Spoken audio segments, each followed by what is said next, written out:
Hey, what's up guys? Today we're gonna go feed some bees.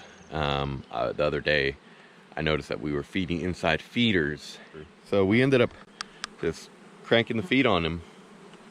I came back the next day and there was just a lot of robbing going on. So we're gonna throw a can of feed on top of these girls.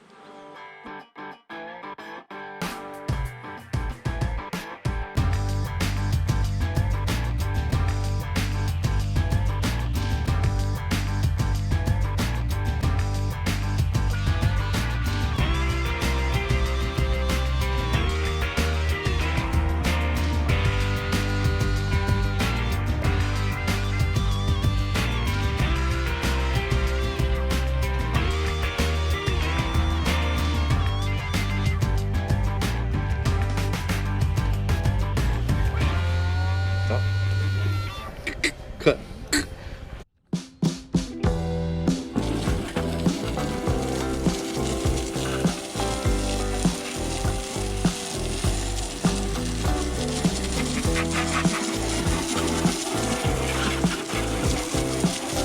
Gonna get ready to go feed. It's about 6 o'clock in the morning. Got a haircut yesterday, but it's kind of looking wild. I got sleep in my eyes, but let's go feed. Hey, what's up guys? Today we're gonna go feed some bees.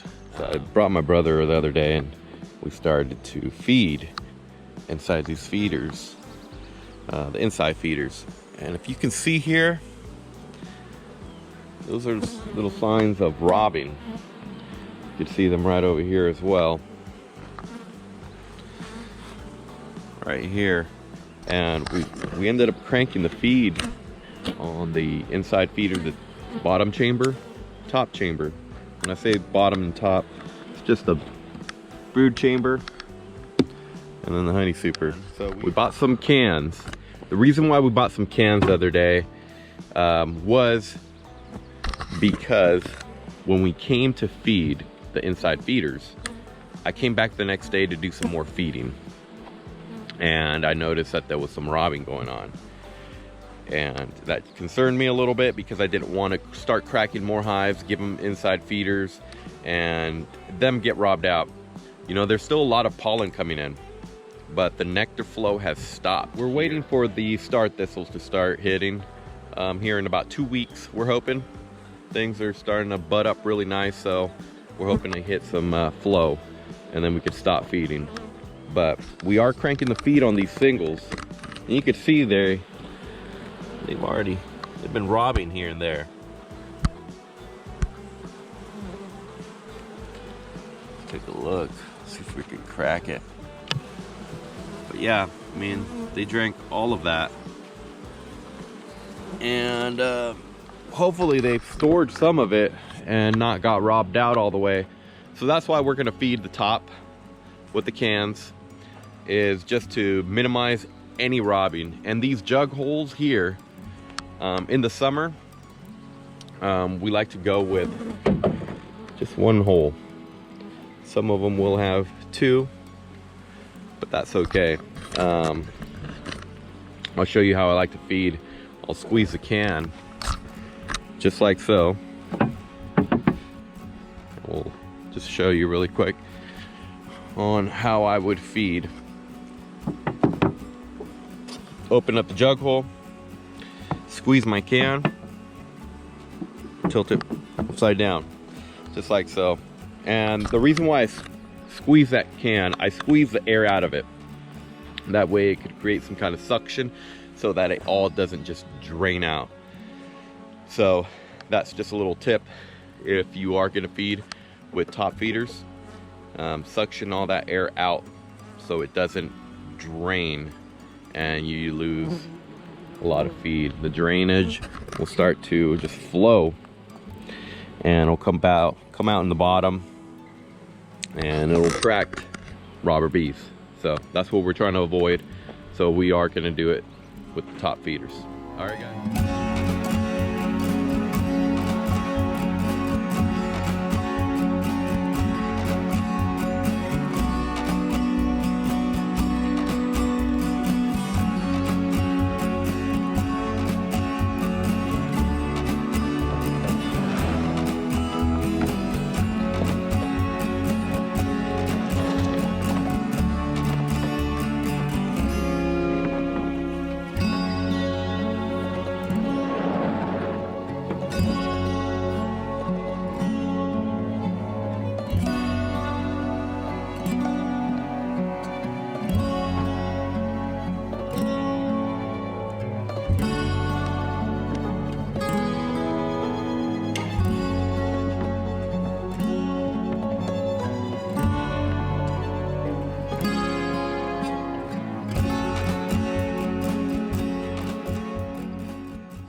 right, guys, we did some feeding with some top feeders, some tin cans, and we got everything that we didn't have quite 100, so we ended up hefting. Hefting means just feeling the weight on the colony, to determine whether or not it needs feed. So we went ahead and we fed all the singles first. Then we started targeting the double deeps. Double deeps are the ones with the 2 deep boxes, and those are considered singles. So we ended up feeding all the singles first, and then our double deeps. And hefting pretty much goes like so. Grab it right down here, tilt it, feel the weight, and typically we want at least, you know, preferably I want 10 to 20 pounds in these boxes right now. I would like them heavier, but for now it's just something that we're building up. Just keep cranking the feed, and they'll be hitting a nectar flow here 2 weeks. So I wanted to talk to you guys really quick about robber bees and why the bees rob. So the bees start to rob because there is no more flow. The nectar has stopped. That doesn't mean that there's no pollen out there. There could be an abundance of pollen, a lot of that coming in, but without any pollen, or without any nectar, should I say, the pollen really does no purpose other than it'd be like eating some carbs, but nothing to wash it down with, you know? So for the bees, they need the nectar just to keep the queen stimulated along with the pollen. So when you can't feed your bees, what I would recommend you doing is to try to find an alternative way. An alternative way would be feeding with top feeders, top cans. They make them in plastic, tin. You can do some recyclables, some juice bottles works very well. I've seen plenty of guys do the juice bottles. They're the liter bottles, and they fill them up with their feed and put them right there on the top. Their jug holes are perfect for them. And I'll have to get that dimension of the jug holes, the standard jug hole that most migratory lids have, and we'll drop it down below on the link on what size that is. So we had to get some tin cans, and we fed everything that we could, and that should eliminate any robber bees. I like to suction the air out by squeezing it. Then putting it right over that jug hole works great. You don't get too much dripping out of the entrance. Once it suctions, the drip is just right. I don't recommend you having, if you do thin out your syrup, I like to thin out my syrup just a little bit. I'll add a few gallons of water on my totes and mix it up well, and just kind of to try to duplicate that nectar flow. So you want to thin it out when there's so much pollen coming in. You want to thin out your syrup just a little bit, so it stimulates the queen, promotes her to lay, and you know, they'll store it, but they also go through it with through the thinned out syrup just a little bit faster than the thicker stuffs. But it's worth thinning it out, in my opinion, because then you have a greater population from the queen being stimulated and she's laying. So anyway, I hope you have some good tips on what to do when you start to see some robber bees. So we never like to see them, but it happens, especially here in Northern California.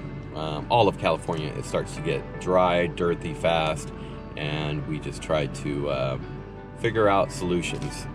And that's one of the solutions that we as commercial beekeepers have figured out is we don't feed the inside feeders once you start seeing robber bees, because it's something that you just can't really stop. I mean, you can stay there, puff some smoke around. I'm sure there's some other tips and tricks that are out there, some of you bigger commercial guys do, If you are a commercial beekeeper, go down below, comment, and let me know what you guys do. You know, that's what we do. I've done in the past is just we start seeing robbing. Sometimes we don't even feed with that top can, but when it's needed, the top can is the best way. All right, guys. Hope you enjoyed. If you haven't already subscribed to this channel, go down below, hit that subscribe button, and give us a big thumbs up on this video.